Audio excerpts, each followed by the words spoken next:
గత 2 రోజులుగా తనపై వస్తున్న ఆరోపణల దృష్ట్యా తిరుపతి అడిషనల్ ఎస్పీకు నియోజకవర్గ జనసేన ఇన్ఛార్జ్ కిరణ్ రాయల్ ఫిర్యాదు చేశారు.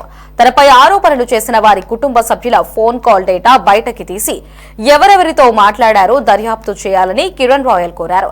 2013లో జరిగిన ఆర్థిక లావాదేవీలను ఇప్పుడు ప్రచారం చేస్తున్నారని, ఆడవాళ్లని అడ్డం పెట్టుకుని రాజకీయం చేయడం వైసీపీకే చెల్లిందని విమర్శించారు. ఈ వ్యవహారంపై తన లీగల్ టీం హైకోర్టులో రిట్ పిటిషన్ వేయబోతున్నామని, తనపై కక్ష కట్టి ఒక మహిళను అడ్డం పెట్టుకుని లేనిపోని ఆరోపణలు చేస్తే భయపడే ప్రసక్తే లేదని వెల్లడించారు. వైసీపీ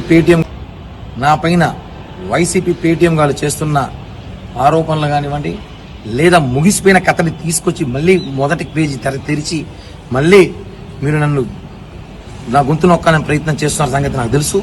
ఎందుకంటే మీ నాయకుడు మీద నేను చిట్టిరెడ్డిని కామెంట్ చేసిన రోజు నుంచి మీకు ఎక్కడ కాలిందో నాకు తెలుసు. దాన్ని మీరు నన్ను గొంతు నొక్కాలని ప్రయత్నంలో ఎప్పుడో 10 ఏళ్ల క్రితం సెటిల్ అయిపోయిన విషయాన్ని కూడా తీసుకొచ్చి ఆర్థిక లావాదేవీల్ని రాజకీయం చేయడము మీ పార్టీకి తగునరా బాబు.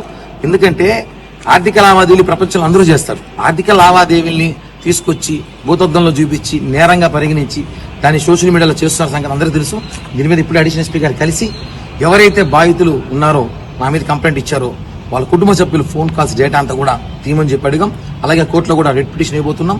వాళ్ళు గత 4-5 రోజులుగా ఎవరితో టచ్ లో ఉన్నారు, ఎవరెవరితో మాట్లాడుతున్నారు, ఎవరెవరితో డీల్ అన్ని కూడా మాకు డేటా ఉంది. అఫీషియల్ గా వెళ్తున్నాం.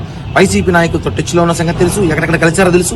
ఇవన్నీ కూడా మేము కూడా మా సోషల్ మీడియా ద్వారా మీకు ఇవ్వబోతాము.